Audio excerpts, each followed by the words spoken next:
Welcome to the Deep Dive. We're here to cut through the noise and get you truly informed. Today we're plunging into, well, the really fascinating and, let's be honest, often complex world of U.S. cryptocurrency regulation. Specifically, we're looking at how the U.S. regulatory landscape for crypto is really moving fast right now. You've got the Commodity Futures Trading Commission, the CFTC, launching what they're actually calling a crypto sprint, and they're doing this right alongside the Securities and Exchange Commission, the SEC. So our mission for this deep dive is to unpack these recent developments. They stem from the Trump administration's pretty ambitious plans, the specific recommendations driving these actions, and crucially, what it all means for digital assets here in the U.S. You know, the future. Yeah, and it's important to stress this isn't just like bureaucratic shuffling we're seeing. Not at all. This is a really concerted push, a deliberate effort to implement a strategic vision. And that vision could profoundly reshape how cryptocurrencies are regulated, how they're integrated into the broader financial system. We're drawing directly from recent news reports for this, detailing these swift actions, especially from the CFTC, and also the specific recommendations guiding this whole effort. It really is like a race to define the future. Okay, let's unpack this then. It really feels like this whole crypto sprint. It kind of kicked off with President Trump's big crypto-related executive order back in January, right? Yeah. That seems to have set the stage for everything unfolding now, created the mandate, basically. That's absolutely right. That executive order was the genesis, no question. It didn't just point in a general direction. It directly led to a pretty detailed report. This came from the president's working group on digital asset markets. And that report meticulously outlined specific agency-by-agency recommendations for actually getting things done, for implementation. So this report, it isn't just some document sitting on a shelf. It's the bedrock. It's the roadmap for the aggressive regulatory push you're seeing right now. And things are moving quickly. I mean, CFTC Acting Chair Caroline Pham, she wasted, quote, no time launching the agency's Project Crypto initiative. What's the driving ambition here? Why the urgency from her agency? It feels like more than just a standard project name. Oh, she was remarkably explicit about it, very direct. She stated the CFTC is directly fulfilling President Trump's vision, his vision to, and I quote, make America the crypto capital of the world. She even said they aim to usher in a golden age of crypto. So, you see, this isn't some low-level internal thing. It clearly signals a high-level directive, almost a declaration driving the agency's actions, setting their priorities. It frames the whole thing as like a national competitive imperative. Right. And here's where it gets really interesting, I think. The president's working group made 18 recommendations specifically involving the CFTC. 18. That sounds like, well, an awful lot for just one agency to handle. How did that break down? It does sound like a lot, yeah, but it's important to see how they were structured. Out of those 18, only 2 were really direct sort of standalone tasks just for the CFTC. The first direct one. It was for the CFTC to advance a whole host of initiatives. This included giving guidance on how different cryptos could be seen as commodities.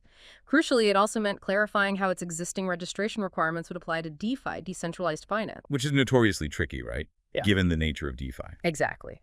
Particularly challenging given its often pseudo-anonymous, disintermediated structure. It makes traditional oversight incredibly difficult. And finally, that first task also involved telling CFTC-regulated entities what they can actually do with crypto, providing that clarity. Okay, so that's the first direct task guidance on commodities, DeFi registration, what regulated firms can do. What was the second specific standalone job for the CFTC? The second direct task was for the CFTC to look at amending its existing rules, specifically to accommodate blockchain-based derivatives. So that shows a very targeted focus, doesn't it, on these new financial products built right on this emerging tech. Interesting. Only 2 direct ones for the CFTC alone. So what about the bulk of them, the other 16 recommendations? Who were they aimed at? What did they involve? Right. The remaining 16 required joint efforts. That signals a clear need for, an interagency collaboration, mostly with the SEC and the Treasury Department. So, for instance, some of these joint recommendations included coordinating to create a rulemaking process and using their existing authorities to provide what the report called fulsome regulatory clarity. Fulsome clarity, meaning what exactly? Meaning comprehensive, unambiguous, fully developed rules. Not just piecemeal guidance here and there. They were also told to create a regulatory sandbox, to test new innovations safely. Sandboxes. Those are pretty critical for new tech, aren't they? Absolutely. A key tool for understanding emerging tech in a controlled environment. And then, sort of a longer-term goal, they were tasked with exploring how to let registrants offer multiple services within a single user interface. Now, this suggests a desire for more integrated financial services. which sounds convenient maybe, but it immediately raises complex questions. How do you manage systemic risk? How do you prevent regulatory arbitrage when different services are bundled together, potentially under different regulatory umbrellas? It's a fundamental challenge for the traditional frameworks. Yeah, that's a huge point, because the report explicitly tells the CFTC and SEC to work together to police crypto. Now, that sounds good on paper, obviously, collaboration. But in practice, don't we sometimes see turf wars between agencies? Doesn't that slow things down instead of speeding them up? Especially with overlapping jurisdictions? What does this joint mandate really mean to you as someone tracking this? You've definitely hit on a critical challenge there. This call for joint effort, it inherently highlights just how complex crypto regulation is. It spans these often blurry lines between commodities and securities.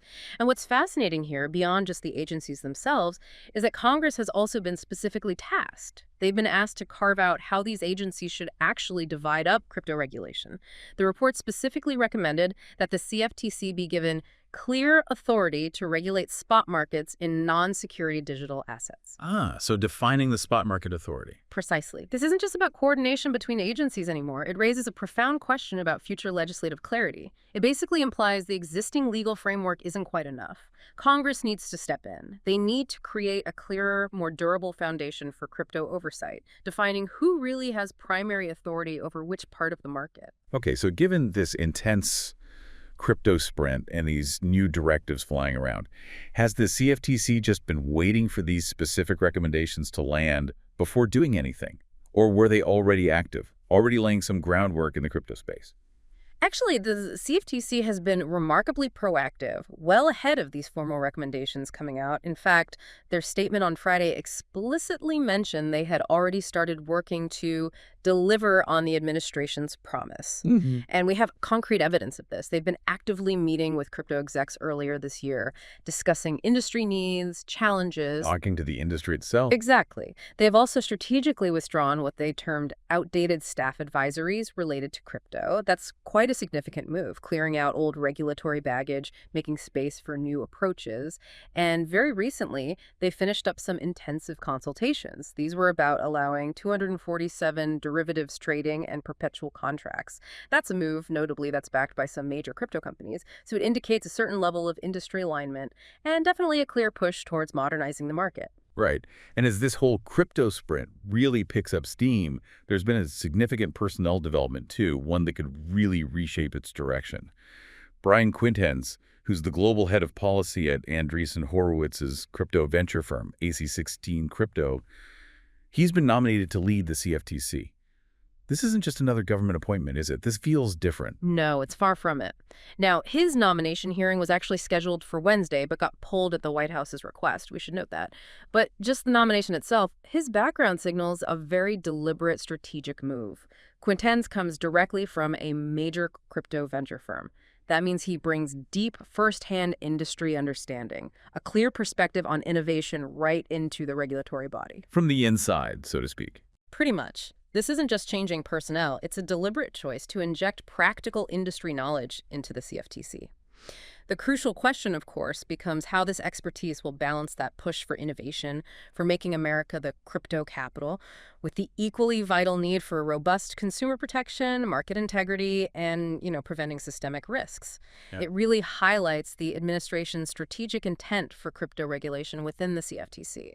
So let's try and tie this together. What does all this mean for you listening? This crypto sprint by the CFTC, working alongside the SEC, it's a tangible effort. It's top-down. It's aimed at implementing a very specific regulatory vision for digital assets in the U.S. It's not just talk anymore. Things are happening. Yeah, if we connect this to the bigger picture, it's undeniable. There's a concerted, accelerated drive for regulatory clarity in the U.S. crypto space, period. Specific agencies are getting explicit mandates. Congress is being directly asked to define roles more precisely. This all suggests a push towards a much more structured and maybe more predictable environment for crypto, probably in the coming months and years.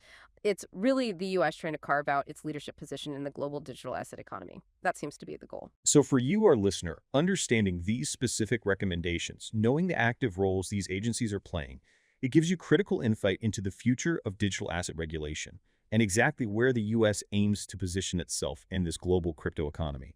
It's about knowing not just what's happening, but really why it matters. Which leads to maybe a final thought to leave you with.